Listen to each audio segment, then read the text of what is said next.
Thank you, Elizabeth. A very timely song as a reminder as we study God's Word this morning. Ngayong aga sa tanan, kumusta ka mo? Ipasalamat sa Ginoo nga makatipon ta sa sining aga. Para ito sa pagpamuyong kay nung Errol is not with us today.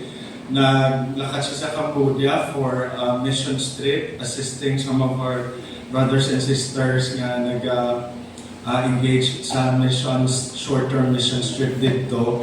And he's also ministering to our missionaries. Now, he'll be back by Wednesday. No? So, marami sa pagpamuyo sa iya. Pasalamat. At sa sininga privilege siya, we can minister to our brethren in Cambodia kaagi sa kayo ng Errol man. Okay, padayon ka sa aton niya balimpot nga series, a short break from our usual book study. We're finished with 1 Timothy, and by August we will start with another book.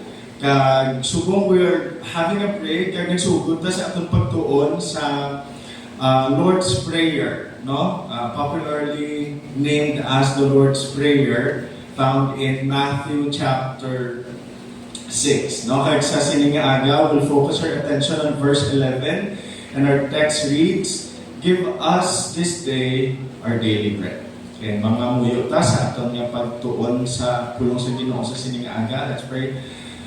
Ginoo, Diyos namon nga langit no, palapit kami Ginoo, kag nagadayaw, naghimaya, nagsimba Ginoo sa imo. Nagakilala kung sino ka nga Diyos nga ginahambal sa imo pulong, Diyos nga makagagahom, Diyos nga nagtuga sa among tanan, Diyos nga maalam, Diyos nga balaan, Diyos Ginoo nga wala na kulang. Kagsalamat Ginoo nga sa biyak sa amon nga pagkakasala. Ikaw Ginoo nangin mapinalangga ako, nangin maluluyon. Nagata Ginoo sa amon sa bugay. Kag nagpalangga Ginoo sa amon sa punto nga ngin padala mo Ginoo ang imo Diyos nga anak si Kristo Jesus. Nga mangin amon Ginoo talos sa amon Ginoo nga manubayad sa amon Ginoo nga sala. Salamat Amay nga paagis Ginoo sa iya sa pagtuo namon kay Kristo nga amon Ginoo kag manluluwas, makapalapit kami Ginoo sa imo kag ikaw Ginoo magakilala sa amon nga imo Ginoo kaanakan. Kag salamat nga ikaw Ginoo hindi lang hari sa bilog nga kalibutan kundi ikaw nga Ginoo amon Diyos nga Amay. Kaya pasalamat kami Ginoo nga makapalapit kami sa imo nga wala sing hadlok, makapalapit kami Ginoo nga wala sing katahak tungod Ginoo kay si Kristo Jesus nga amo ang amon Ginoo nga maluluwas amo ang patunga Ginoo kay tanan nga kaakit nimo sa amon nga mga sala ginbubo mo dito sa cross nga ang bilin sa amon Ginoo subong imo na lang gugma. Kay salamat Ginoo sa sininga aga makatipon kami bilang imong mga linuwas, makakanta, basa sa imong pulong, maka-encourage sa isa kag isa. Kaya sa siniman Ginoo nga tion bukas, makapamalando Ginoo sa imong pulong. Pamuyo kami Amay nga kapaypagit niya sa padayon naman sa pagtuon sa imong Ginoo pulong kapaypagit niya para sa mga disciples sa una Amay amon mga pangabay tuluan mo kami Ginoo nga magpanuwag sa imong tuluan mo kami nga magpamuyo. Sa pagpadayon Ginoo namon sa pagtuon kapaypagit niya ikaw magbukas sa amon yung mga mata, sa amon Ginoo mga panguna-una nga makita Ginoo namon ang mga bagay nga gusto Ginoo nimo itulo sa amon halin Ginoo sa sining bahid sa imong kasulatan. Nagpamuyo kami Amay nga kapaypagit nga na-experiensyahan ka namon sa sining aga. Kapaypagit Ginoo mabatsaga namon ang mong presensya sa amon Ginoo pagsimba. Kapaypagit Ginoo nga ikaw ang madayaw kay mahimaya Ginoo sa amon duha. Pamuyo kami Ginoo ay ula mo ang pagpakamaayo sa amon sa sining ation. Nagkabay-pagit Ginoo nga sa sining Ginoo ation tanan nga kadayawan kay tanan nga kahimayaan ang may mabalik sa imo. Nga tugyan namon sa imong nga pagpasalamat sa ngalan ni Kristo Jesus nga amon maluluwas. Amen. Sa aton pagpadayon sa Lord's Prayer, sa pagtuon naton sa Lord's Prayer, nakita ta that sa Matthew chapter 6, again, presented Jesus Christ ang isa ka pangamuyo wherein we are to model or we are to follow. No? Kaya sa pagsugod, makita ta nga nagtudlo si Jesus that when you pray, pray like this or pray in this manner. And after addressing the Lord as our Heavenly Father, dira na daw so enumerate sa tanan-tanan ng mga petitions. No? Kanami, because when we studied Our Father in Heaven, we take note nga, ang Ginoo hindi lang kay Diyos ang bilog ng kalibutan, Diyos ang bilog ng universe, kundi ang Ginoo aton man Diyos nga Amay. He is the Father, the perfect Father that we never had and we are always longing for. Kaya namin sa sininga connection nga kada ka untat sa tanan mo ginihimo kag magpangamuyo, the doors of heaven open for you to connect to this Heavenly Father. No, kaya namin nga ma-remind ta sa paggamit sa word Our Father. Grabe, galing importante. Nga kung kapamuyo ka, siguraduhon mo nga may relasyon ka man din sa amay. No, base, natawag ka lang sa iya, amay, tapos gali, wala ka sa relasyon sa iya. Ang pulong sa Ginoo kahambal nga kita mapasag-uli sa Ginoo paagi sa pagkilala kay Kristo aton na manluluwas. No, kaya pagid nga tagsa-tagsa di sa aton, klaro na iya ang gospel message nga nakalambot ko sa punto sa akong kabuhi nga nagkilala ko nga ako makasasala kag si Kristo lang gid ang bayad sa akong mga sala. By that virtue, I can call God my Heavenly Father.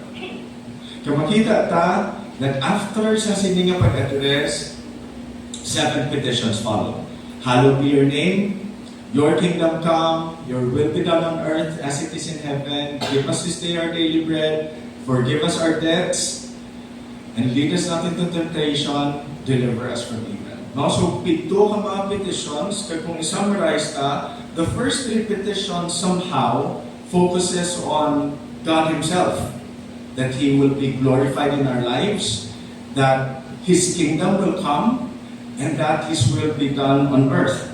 Kaya kung makita ta pala, sa sining mga petitions, kaysa may ara ta misunderstanding nga magpalapit ta sa Ginoo, pangayo lang ang pangayo, pero sa totoo lang ang pagpangamuyo, gina-encourage na gani sa Ginoo ang pangayo. No? I think I have presented this last time na nami ako sa ginhambal ni Paul Miller sa paghambal sa iya libro. All of Jesus' teaching on prayer in the Gospels can be summarized with one word: ask. His greatest concern is that our failure or reluctance to ask keeps us distant from God. Kung di ta magpangayo sa Ginoo, all the more magpalayo. Kasi Ginoo mo na gina-encourage ka sa Ginoo, pangayo ka mo. Yun ang hambal siya. But that is not the only reason He tells us to ask anything. God wants to give us good gifts. He loves to give. Kaya muna nga, when we pray, it's not a question of why are you asking? But it's always a question of when you pray, what are you asking God?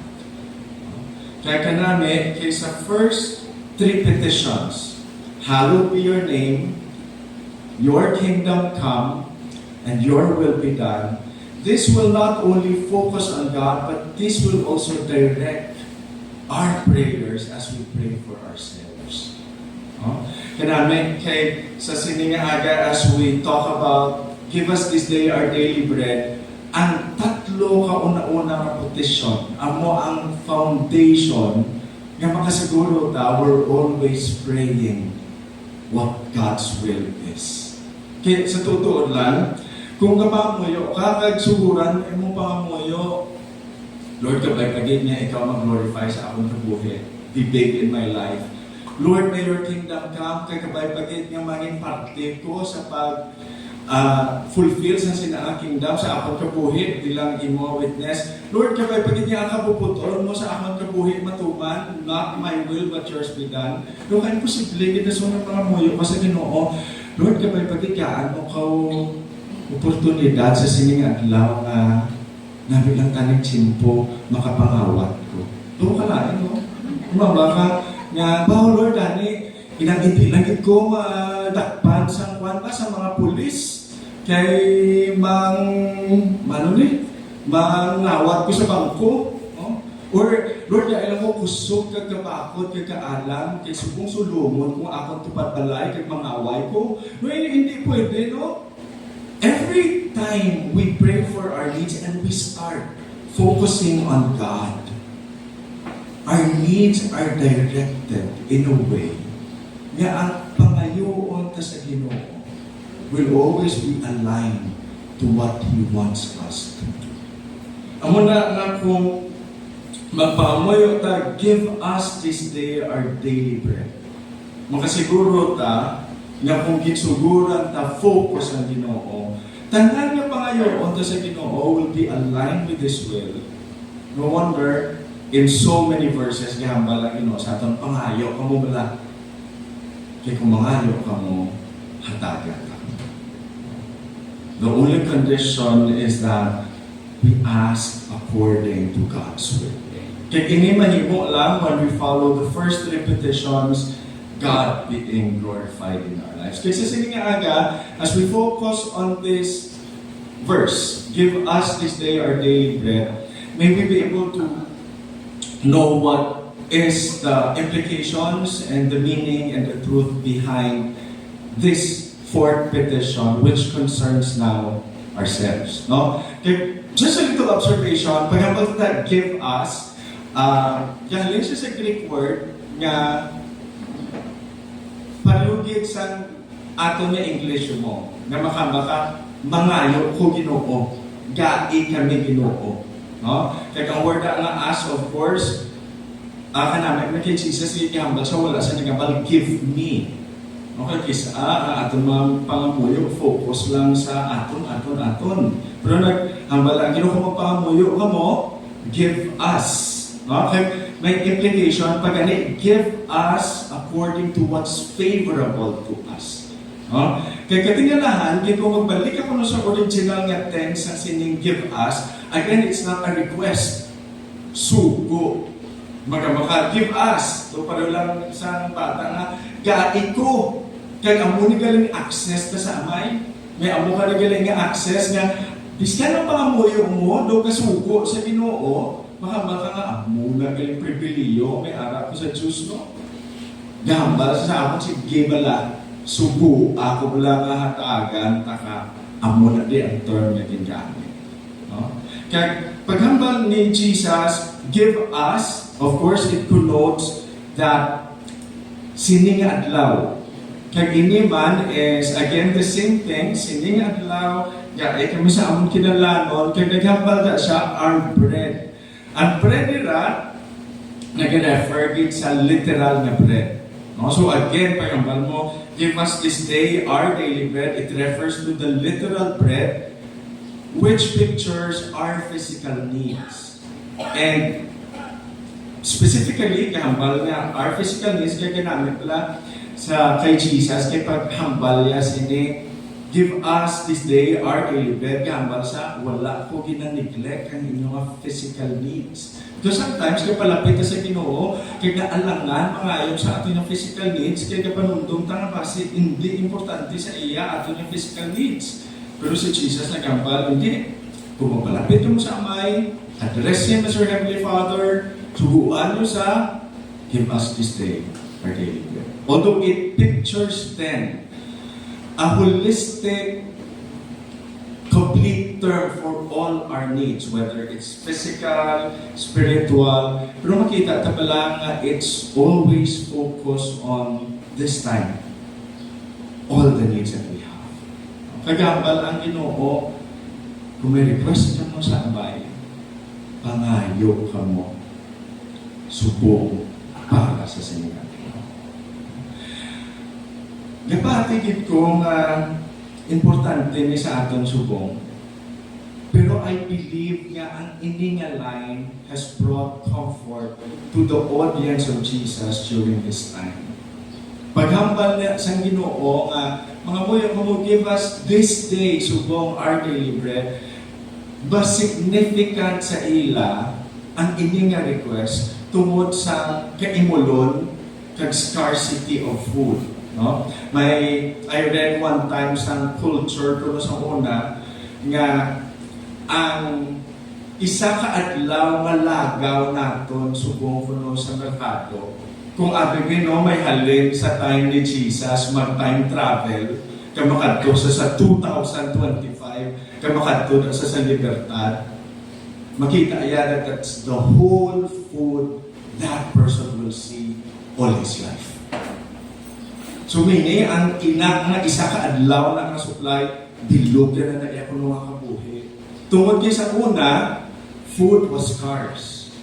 Amo na nga, kung makabasa ko sa Bible, clothing was scarce.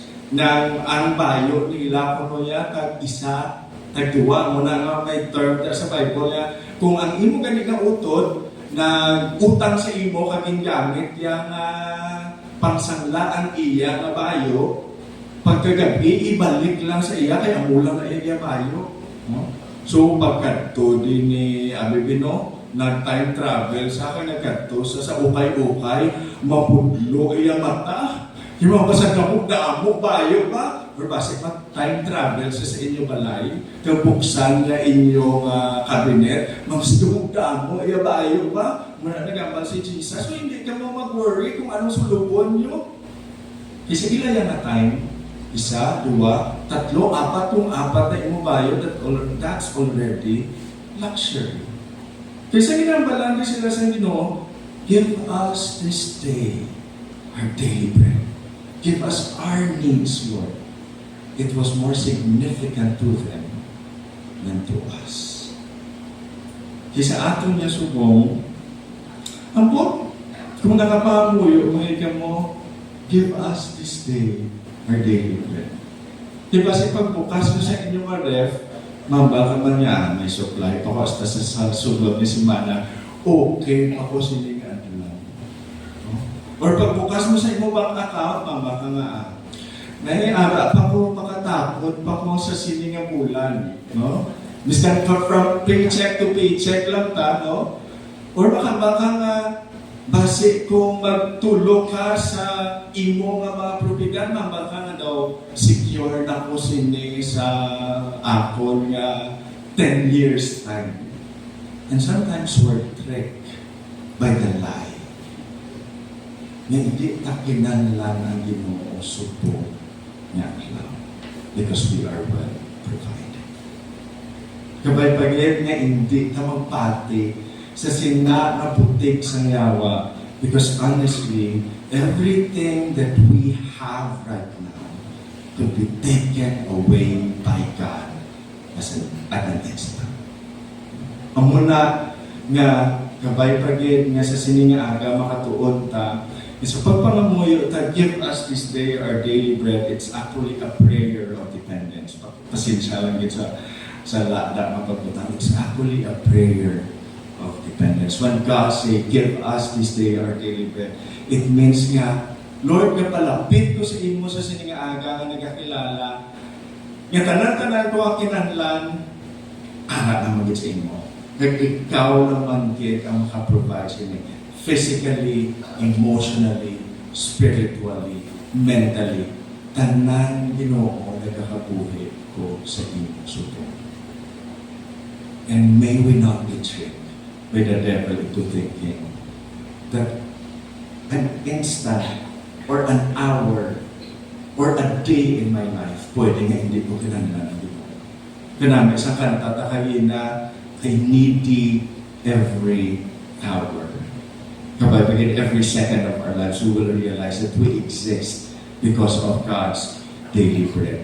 Kaya naman ako sa hambal ni James, nga hindi takatikal sa atong kabuhi. He said, come now, you say, today or tomorrow we will go into such and such a town and spend a year there and trade and make profit. Niyamutan na ang mga plano. Yet you do not know what tomorrow will bring. What is your life? For you are a mist that appears for a little time and then vanishes. Instead, you ought to say, if the Lord wills, we will live and do this or that. As it is, you boast in your arrogance, all such boasting is evil.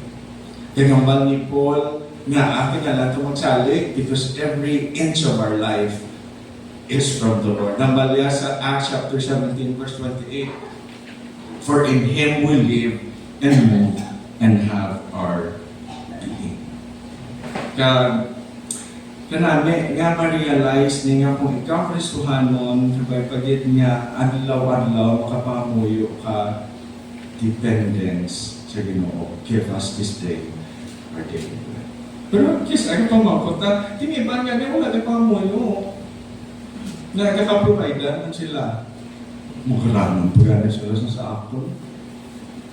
No? Wala ginagamit sila kabalikid sa Ginoo, kagasalig sa Ginoo. But how come, when I look at their lives, they seem to have everything? Amo man ang question ni Asaph. Nagabal sa nga aya ang wicked, nag-prosper. Pero ako yung nagapadayon ko sa pag-alagad sa Ginoo. Ano wala, mapangabay ko sa Ginoo, pero nawala how?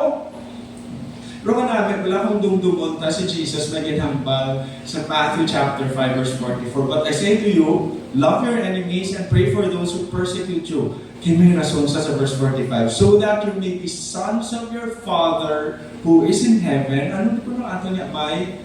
For He makes His sun rise on the evil and on the good and sends rain on the just and on the unjust.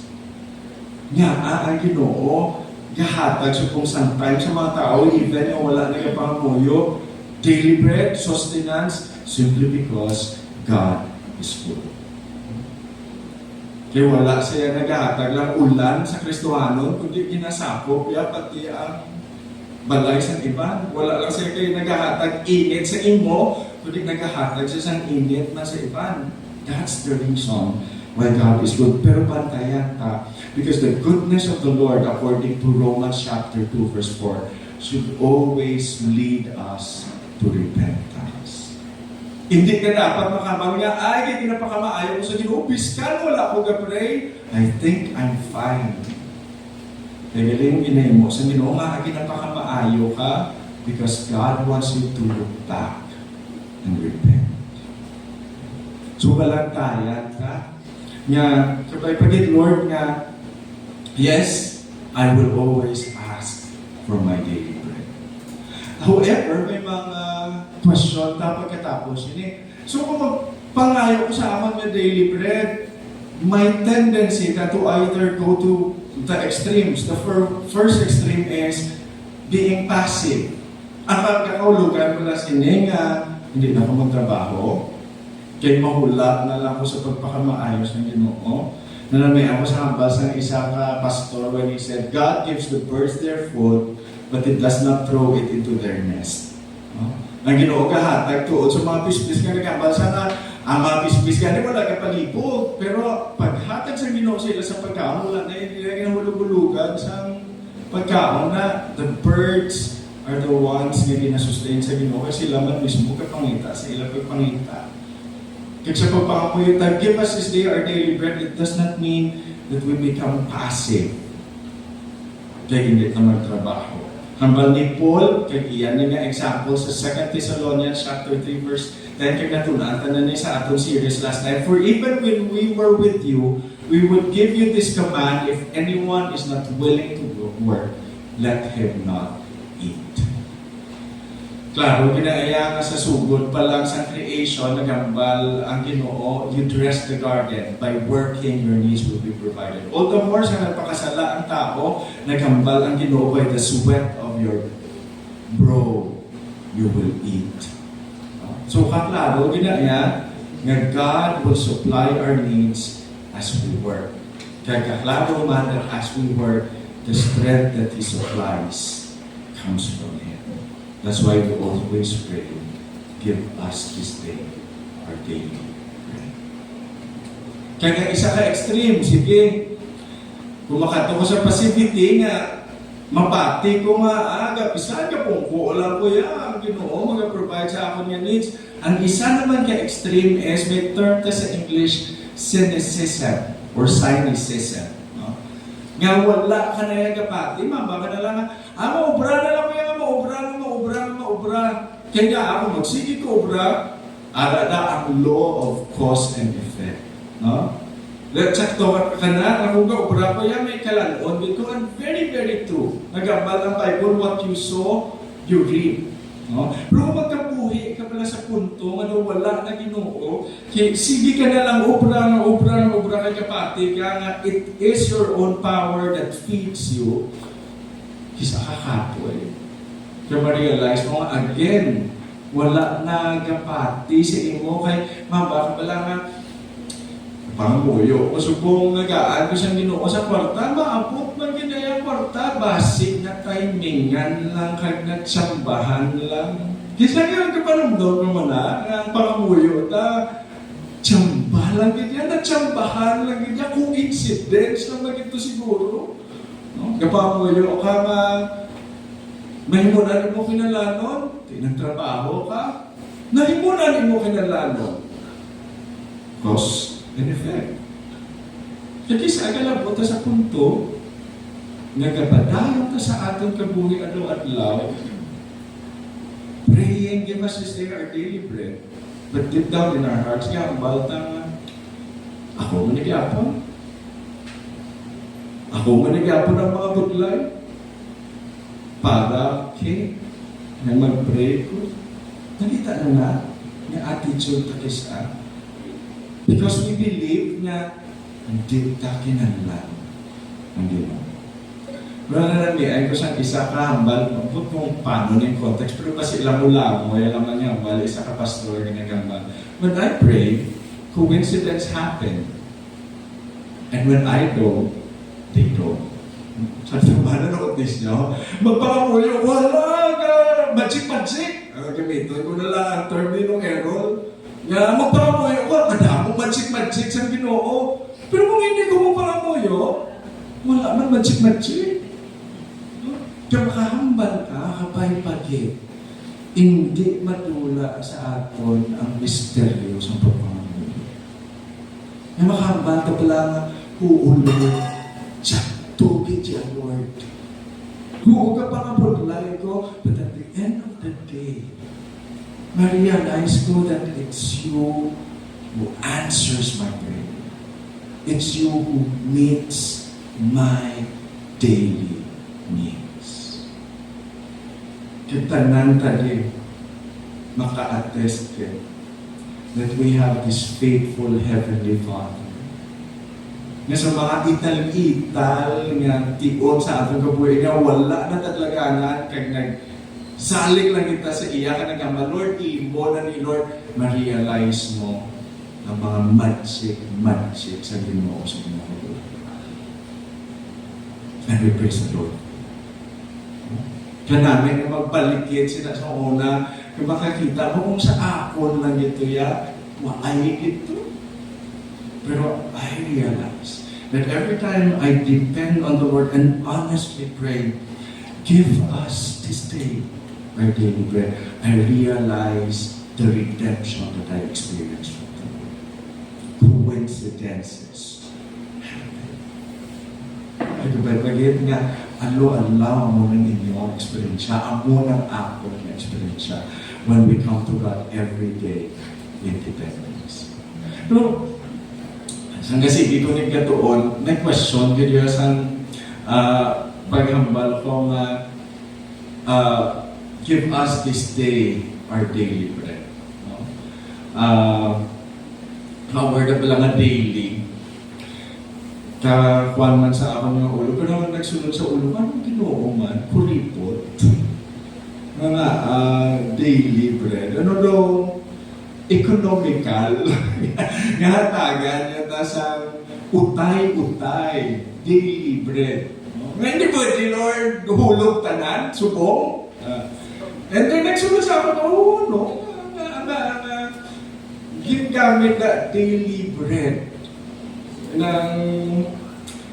Inang econopacker niya, ginahatag sa atin sa Ginoo. Pero if you study deeper, ang word ko nga daily sa original na Greek is only used here sa Matthew chapter 6 verse 11 kag sa Luke chapter 11 sa naghambal man si Jesus dito sa Luke nga gin-record niya daily. Amo lang ni kuno ang instance sa New Testament nga ang wording nga daily gingamit. And hindi ma-explain sa mga translator because wala siya sa exact nga original nga term. Gambal gani ang mga authors nga, ang mga commentators, that possibly Jesus coined this term. Kaya ang meaning sini nga daily is for the going. Ang munang literalya. So kung i-combine ka, Lord, give me my bread for the going. Kaya kung gamitin, tama may sense, Lord, give me bread for going on. Ang muna gambal na gin-translate sa English, daily bread. No?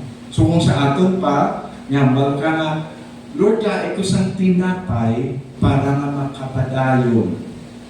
Kaya may implication, Lord, give me continuous supply of bread. May isa pa ka-author na nagambal, Lord, give me tomorrow's supply of bread today. Di makambal ka? Ay, ang Ginoo galing, hindi tingi maghatag. In fact, ang pangamuyo ko, Lord, gae ko sang supply ko sang tinapay buwas subong, which indicates abundance. So when we pray, give us this day our daily bread, it does not mean, Lord, tingi Lord, akong kinanglan, but rather, it's a prayer for abundant provision.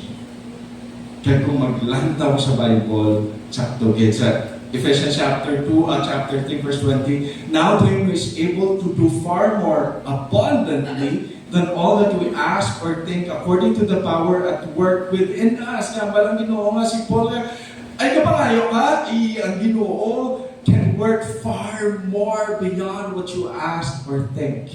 Sa Psalm gahambal, blessed be the Lord who daily loads us with benefits, the God of our salvation. Imagine mo, adlaw-adlaw ang galod sa imusong benefit. Sa Psalm, Philippians 4:19, my God will supply every need according to His riches in Christ Jesus. Sa Psalm, balik na to, 103, pagmita na kinabasa every time may thanksgiving. God bless the Lord, O my soul, and forget not all His benefits, who forgives all your iniquities, who heals all your diseases, who redeems your life from the pit, who crowns you with steadfast love, who satisfies you with good so that your youth is renewed like the eagles. So kung magbalik ta sa sining mga verses, ang Ginoo gusto yang maayo ko sa akon ng mga masakit. Ang Ginoo hatag sa akong kinahanglanon every day. And the next question is, so God wants me to be rich. So God wants me to be healthy. Kaya sa batulo ko sa sining aga, the prosperity gospel, mga pastor. Ang prosperity gospel is the teaching na kung magpalapit ka sa kay Jesus, mamangaranon ka, kung magpalapit ka sa kay Jesus, hindi ka magmasakit, kung magpalapit ka sa kay Jesus, wala ka problema sa sinyang kabuhi. Di ba bakit? Hindi nga mga verses, the Lord gives abundance to you. Isn't that prosperity gospel? Pwede ko galing ka pangamuyo. Lord, gae ko sa supply ko sa tinapay, buwas para sa subong and make it abundant. Kaya si Jesus nagambal mag-aanay na, I have come that they might have life, that they might have it more abundantly. So is this what God wants? Nga magpalapit ko sa iya, mga ayo, Lord, pamangkalan muna. Lord, ayuwa ang tanan ko masakit. Lord, dula ang tanan ko mga problema. Pero at the end of the day, makambal na bala, nga, this is the difference with prosperity gospel. Kaya kung magpalapit ko sa Ginoo mga pangamuyo, bless me, Lord, bless me, Lord, bless me, Lord. Period. Prosperity gospel will end there. Kung kapamoy o man dito sa tanan ko ang kinalanon niya himunan sa Ginoo, ang prosperity gospel mambal, Lord, ang kinalanon ko para sa akon. The end of my prayer is me. But this is not prosperity gospel because every time mag-pray ko, bless me, Lord, give me this day my daily bread, give me the supply of my bread tomorrow for today so that I can be a blessing to others today. Kaya namin, wala sinapanong mo. Na Lord, pwede kagaling ka pa mo. Lord, abundantly bless me so that I can abundantly bless others as well. And this will set the direction for a life ministering to others. Kaya kisa sige ko pa ng lumuon mo, ang Ginoo gali, gusto niya nga mag-bless sa akon, kaya para na hindi lang ako ang ma-bless, kundi paagi sa blessing nga ginatagay sa ako, ma-bless ko ang Panginoon. Kung familiar ka mo, sa una nagsikat-sikat, gining nga libro, The Jabez Prayer. So, 1 Chronicles chapter 4, verse 9 to 10, nagamba, si Jabez. Jabez was more honorable than his brothers. And his mother called his name Jabez because I bore him in pain. Posible pa si nanay, grabe, kitang pasakit, kaya ginamala niya, oy, si Jabez na, kasakit lang na ang ginhatag sa akon. No, kisa sa akin ko po, wala may mga tiyon niya daw, ang past na ako, no, hindi namin. Pero nagpanguyo si Jabez, verse 10, Jabez called upon the God of Israel, saying, "Oh, that you would bless me and enlarge my borders." Nagkambasa sa Ginoo, Lord, pakamayuha ko ya, Lord. Kaya nagkambasa, that your hand might be with me and that you would keep me from harm so that it may not bring me pain. Kaya sa bata sa Ginoo, and God granted what he asked.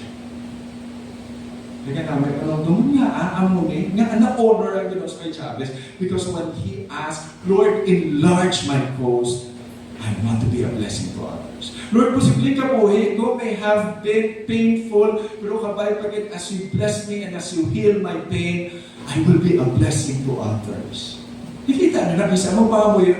Lord, ang kabuhi ko, namunamo kasakit. Lord, ayuhaman ko be. Period.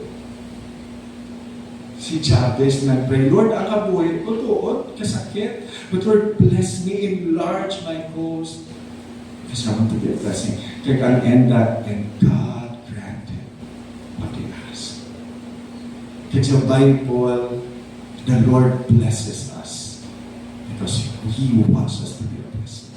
Ang muna nga bala sa kay Abraham sa Genesis 12:2, I will make you a great nation and I will bless you and make your name great, and the last line, so that you will be a blessing to others.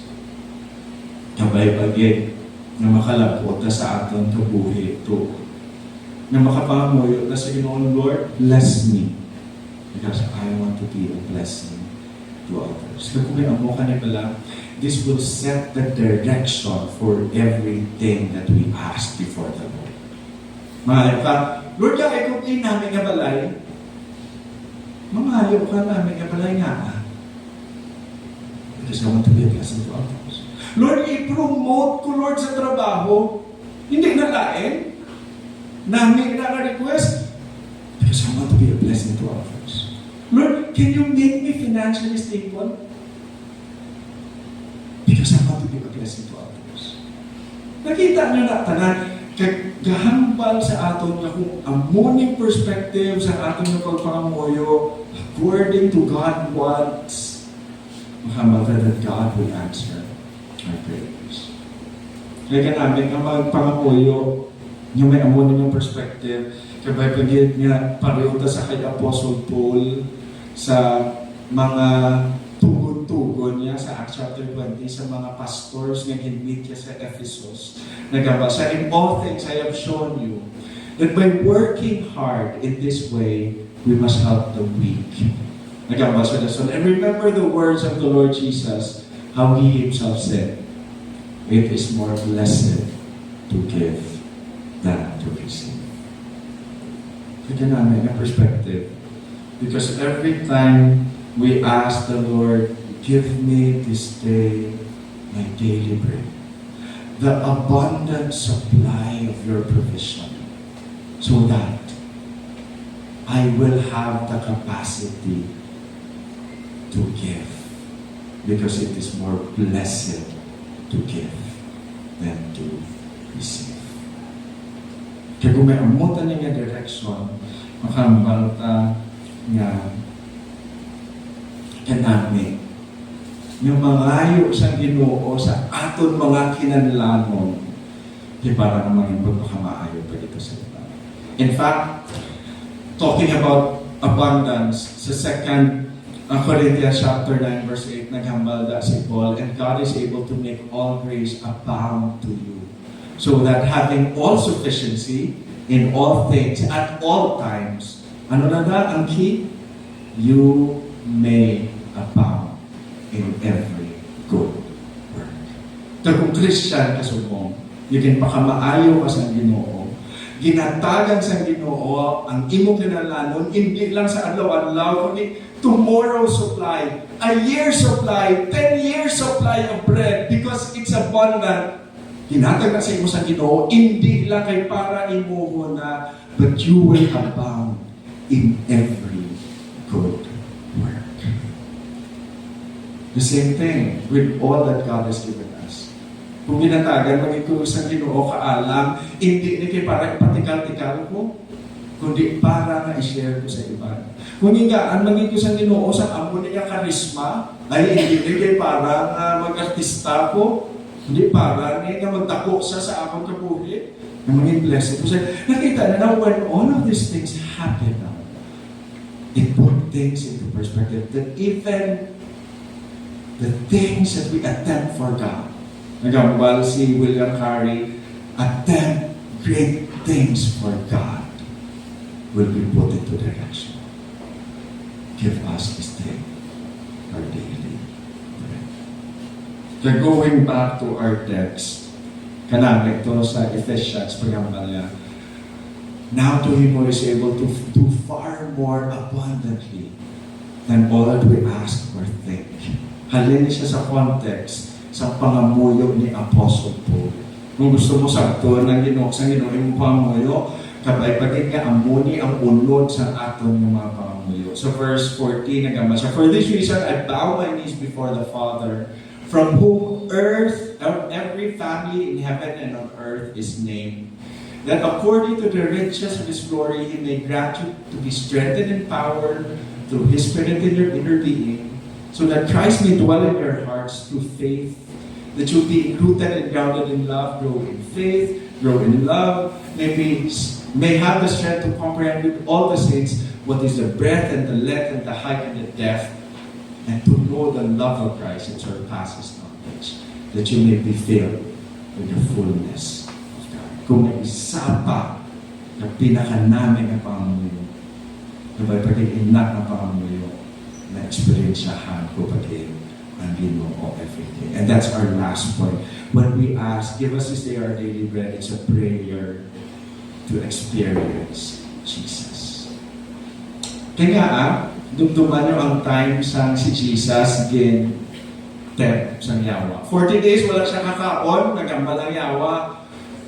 Turn these stones into bread. Kung ako to si Jesus, madumdum ako, may time din sa ministry ko sa future nga 5 ka tinapay, 2 ka isda, imuon ko, pakanon ko 5,000. Pero ang sapat ni Jesus sa Matthew chapter 4, but He answered, it is written, man shall not live by bread alone, but every word that comes from the mouth of God. Kaya pakilala lang mo ang importante sa ating kabuhay, hindi naman ang physical na kinalanan. Kaya hindi naman ang tutano ang kinalanan. Kaya kung may isa ka pinaka-importante sa ating kabuhay, that would be experiencing Jesus Himself, who He said sa John chapter 27, do not work for the food that perishes, but for the food that endures to eternal life. Is ano nga kalagting na sa ating kabuhay? Kamusta ang kabuhay mo ano-ano? Is it working for the food every day that perishes? Ano ang kapakapoy sa ako na law-adlaw? Pero pamatsa, kung kakaubos akong kiso, is it for the food that perishes, or is it something that's one that endures for eternal life? Kaya nagambal ang Ginoo, anong nasa? Nagambasa sa verse 35, Jesus said to them, I am the bread of life. Whoever comes to me shall not hunger. Whoever believes in me shall not thirst. Kung may isa pa ka-reminder sa atin, every time we close our eyes and ask God, give me this day our daily bread. That ultimate bread that satisfies is God Himself. Kaya ba pagin niya, muna malumuman ta, kada tapang na yung, ko hindi lang sa tinapay ko sa buong. Hindi lang sa tinapay ko sa siya kalimutan, kundi ikaw na tinapay sa kabuhay. May I experience you. As I end this message, I'd like to share a story. So, a few years ago, nakalandaw ko sa isa ka movie, Conversations, ang dua ka tao. Kung nag-istorya ang isa ka tao, sa experience ng isa ka Buddhist monk. No? Ang ini ko ng Buddhist monk, nilagasa sa kwan, sa tiger. Lakan sa tiger, nilagasa sa tiger. Tapos, nakalumpat siya, the most, na siya sa point nga, ang bilin, na siya sa falls. Kaya, may nakita sa nga balagon, siya, ang tiger, hindi makalagas. Ako, so naglumpat siya sa falls, kaya nagkapit siya sa balagon. Nga naman to yan, pagkapit siya sa balagon, kapag naog na sa tani, pakadto sa falls, may mga buaya naman na nahulag sa iya. May majinon, nakakabuhi, no?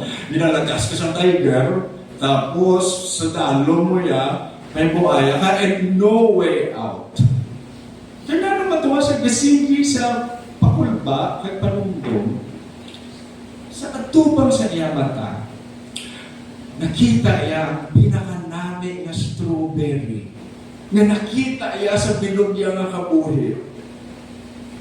Napinami din nga strawberry, mama, this is the perfect strawberry. Kung modern to mama siya, this is Instagram perfect, no?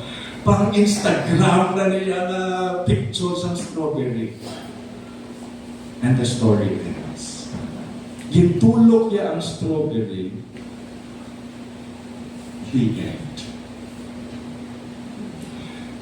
Kaya mga kapatid, isa ka-example sa mga anti-climatic story balahaw, no? Na nag-story lang tapos wala kalitin.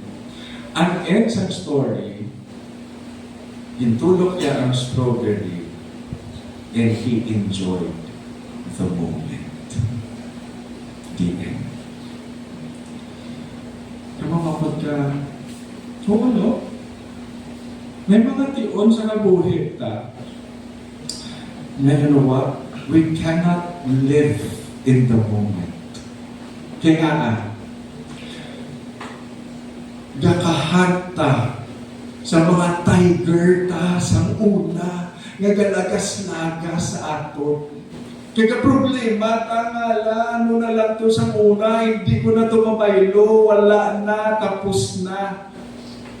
Kaya sa man, hindi tagakahan sa mga tiger ta sang una. Kakakulbaan ka sa mga palaabuto. Kasi nakulbaan ka sa mga buaya na gahulat-hulat sa atin. But God gives us today to enjoy. Nung nagambal sa atin, you know what, Christian? Ang lesson sa ito nga, mas naka-enjoy sa moment. Kaya kapati siya nga, at ito nga moment was for him, Buddhist na ang mentality, live in the moment. Pero you know what? Ikaw, Christian, you can live in the moment today. Why? Because your Heavenly Father puts your life secure in His hand. Nung makambal ka nga, Lord, hindi ko gali dapat ma-depress sa mga tapos na mga issue sa akong kabuhi. Hindi ko na mabalikan o mga tiger na sila kagahag sa akong everyday. But I'm settled in the cross. But also at the same time, hindi ko gali, Lord, makulbaan kaya muna ang balik Jesus. Therefore, I tell you, do not be anxious about your life. what you eat or what about your body, what you will put on. But live in the moment, trusting Jesus. Why? Because your needs are all well provided for. Because we have a Heavenly Father who takes care of us. So, posible, kasi damo ka man magalaga sa imong mga tiger sa muna. Or base, was damo ka, gina-anticipate yung mga buaya. Nang balo ka sa Ginoo, hindi na. Live today. Give us this day our daily bread and find peace in it because you have a Heavenly Father who takes care of you. Kaya namin, kaya paglumpat ko na, in-cut ko lang because Jesus is talking about gusto kanyang mga pistis, ang mga bulak, hatagan ko bayo, why worry? You can come to me and pray. There's a verse 13 na gamala siya. For all the nations of this world, seek after these things. But when you ask, give me this day our daily bread, your Father knows what you need already. Kaya mo siya, hindi ka mo palibog. Ang hilibugan mo nga sa verse 31. Instead, seek His kingdom and these things will be added to you. Kaya sa verse 32 na naman siya, fear not, little flock, for it is your Father's good pleasure to give you the kingdom. Now, may promise, no? No wonder I can live my life at present today. Not afraid of what will happen tomorrow because everything is secured in the Father's hand. And because it is secure, ang manihamba ko sa naligan yung mga Domingo, I can risk my life for the Lord. Verse 33, sell your possessions and give to the needy. Provide yourselves with money bags that do not grow old, with a treasure in heaven that does not fail, where no thief approaches, no moth destroys. Risk your life to be a blessing to others. Kaya pinaka-importante sa verse 24, where your treasure is, there will your heart be. Again, as you experience this, all the more we'll be able to say, in all this process, Lord, as I ask for my daily bread in dependence on you, as I ask for my daily bread, asking for sufficient, abundant provision, may I make you the greatest treasure in my life. And as we end, I'd like to leave with you this wise prayer, a delight and not just a duty, because when we bring our needs, God supplies more, and that more He gives us. May pagit ng mga reminder sa atin sa sininga aga na makapalapit sa Diyos nga Amay, kapamuyo. Give us this day our daily bread. Let's pray. Father, we thank you for this reminder. We pray, Lord, that you will keep your word in our hearts. In Jesus' name, amen.